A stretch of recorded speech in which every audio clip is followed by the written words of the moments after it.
쿠팡 로켓크로스 더 이상 못하겠습니다. 쿠팡의 정책 변화로 아이템 위너 공격에 나만 하지 못하는 분들 계시죠? 중국 가품업체는 말도 안 되는 가격으로 치고 들어오지, 국내 업체는 천원 경쟁으로 밀어붙이지. 로켓크로스 정말 올해를 마지막으로 그만해야 될 것 같습니다.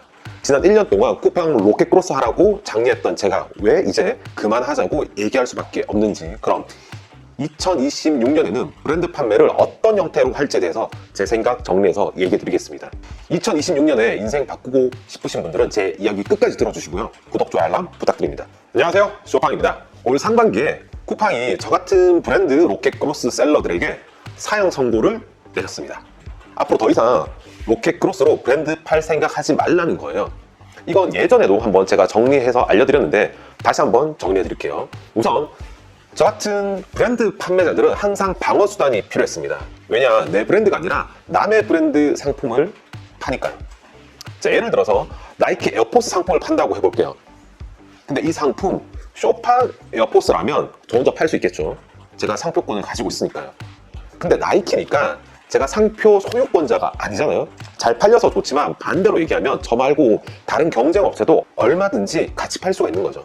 물론 쿠팡이 아니라면 상관없지만 쿠팡은 아이템 위너라는 제도가 있어서 내가 아무리 힘들게 리뷰 쌓고 순위 올리고 하더라도 잘 팔고 있는 상품에 위너 건다고 하죠. 경쟁 업체가 내 상품에 본인의 상품을 매칭할 수가 있어요. 그리고 100원이라도 싸게 팔면 해당 상품의 주문을 싸그리다 경쟁 업체가 가져가 버리죠.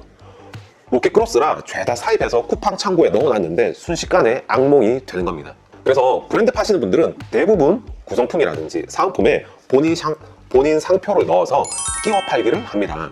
그래서 경쟁 업체가 위너를 걸면 넌 내 상표권 있는 사은품 못 주잖아 라고 신고를 하는 거죠. 그래서 경쟁 업체가 위너를 걸면 넌 내 상표권에 사은품 못 주잖아 하면서 쿠팡에게 신고를 해버리죠. 상표권 침해 신고를 하기도 하고, 얘는 쇼팡 양말 못 준 업체니까 위너 분리해 주세요 라고 쿠팡이 얘기하면 그전에는 잘 분리해줬어요. 근데 올 상반기에 쿠팡이 이런 결정을 합니다. 너네들 소비자 이익을 위해서 가격 경쟁하라고 아이템 위너 만들어놨더니 꼼수 부리고 있네. 그래서 이런 정책을 만들었습니다. 첫 번째,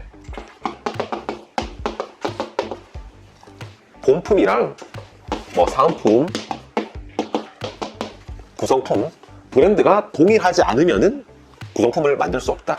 그래서 만약에 본품이 나이키다 그러면 나이키 사은품을 줘야 된다. 나이키 양말을 나이키 에어포스에다가 끼워 파는 거는 되지만 나이키 신발 팔면서 쇼팡 양말 팔면 안 된다 라는 거예요. 근데다가 이 본품과의 유사성이 없으면 또 안 됩니다. 나이키 신발 파는데 뜬금없이 나이키 모자를 사은품으로 주면 안 된다는 뜻입니다. 자, 그리고 두 번째, 이제 옵션이 있는 상품. 옵션이 있다는 건 뭐냐? 예를 들어 신발, 사이즈 옵션 있죠. 그리고 의류, 사이즈나 컬러 옵션이 있잖아요. 이런 옵션이 있는 상품들은 구성품이나 사은품 만드는 건 안 돼. 그냥 가방처럼 옵션이 없는 상품들에 한정해서 사은품을 갖다 붙일 수 있다. 이렇게 규정을 바꿔버렸어요. 근데 이제까지는 왜 괜찮았냐? 이게 정책적으로는 이렇게 말을 했지만 실무적으로는 나이키 신발에다가 쇼팡 양말 갖다 붙일 수 있고, 옵션 있더라도 사은품 갖다 붙이면서 아이템 위너가 들어오면은 쇼팡 양말 안 주니까 분리해주세요. 쇼팡이라는 상표권 침해했으니까 죽여주세요 하면 죽었거든요. 근데 지난달부터 쿠팡에서 이런 식의 신고나 이런 식의 분리를 안 받아주고 있어요. 아이템 위너라서 어쩔 수 없는 거야 이렇게 하고 위너 분리라든지 상표권 침해를 인정을 안 해줘요. 자, 이렇게 하니까 이제 방어 수단이 없어진 거예요. 예를 들어서 제가 나이키 에어포스를 한 달에 1억 정도 팔고 있다 치면 1억 원에 상당하는 재고를 보유합니다. 근데 이제 방어 수단이 없어서 졸지에 1억 원이 넘는 아이들이 악성 재고가 될 수 있다는 겁니다. 물론 경쟁력 있는 가격에 소싱을 하시는 분들이나 가품이 없는 K 브랜드 위주로 하시는 분들은 미들급 상품으로 해서 경쟁업체의 레이더를 피해서 조용히 팔 수도 있어요. 근데 사람이 너무 편하게 살다 보니까 적응이 안 되는 거예요. 1년 전만 해도 브랜드 상품을 로켓크로스로 판매한 셀러가 거의 없어서 상품 한 개만 넣어도 월 매출 1억은 쉽게 찍었거든요. 뭐 나이키 에어포스, 범고래 이런 거 말이죠. 심지어 1년 전에 제가 로켓크로스 강의한 적이 있었는데 그때 한 20분 정도가 소환을 하셨어요. 그분들도 여전히 1, 2억씩 잘 팔고 있습니다. 근데 이제는 상품 하나로 수천만 원 쉽게 만들던 시절은 끝났고 어렵게 키워도 쉽게 뺏기는 구조가 되다 보니까 이제 선뜻 로켓크로스 신규 소싱을 못하고 있는 겁니다. 전 항상 기존의 공식대로 제 스스로를 답습하는 형태로 사업을 키우는 걸 지향해 왔습니다. 10년 전에 경주 황리단길에 내려와서 가게 1개, 2개가 잘 되고 해서 한 10개까지 늘렸다가 코로나 때 쫄딱 망했거든요. 지난 1년 동안 저희 로켓크로스 노하우를 돌이켜보면 1년 전이나 지금이나 크게 다를 바가 없어요. 그동안에 무수한 경쟁자들이 생겼는데 나만의 차별화된 포인트로 새로운 영역을 개척할 수 있나 스스로에게 물어보면 없다는 겁니다. 그렇다고 넋놓고 머무를 수는 없잖아요. 그래서 내년부터는 신대륙을 찾아 떠나려고 합니다. 한 달 전에 2026년부터는 역직구에 모든 것을 걸겠다고 했던 영상 기억나시나요? 전 요즘 이베이, 큐텐, 라자다, 쇼피파이를 공부하고 있습니다. 관련 유료 수업만 해도 2달 동안 4가지를 수강했고요. 수강생 입장에서 초심자로 돌아가 하나씩 몸소 경험하면서 배우고 있고 가능성을 현실로 만들고 있는 중입니다. 26년에 제가 중점적으로 하려는 사업들 알려드릴게요. 자, 최우선으로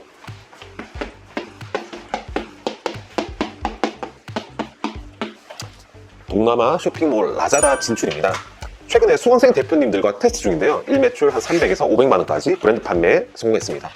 제가 좀 더 가다듬어서 제가 개발한 솔루션에 한 달에 한 3만 개 정도의 상품을 라자다에 등록할 예정입니다.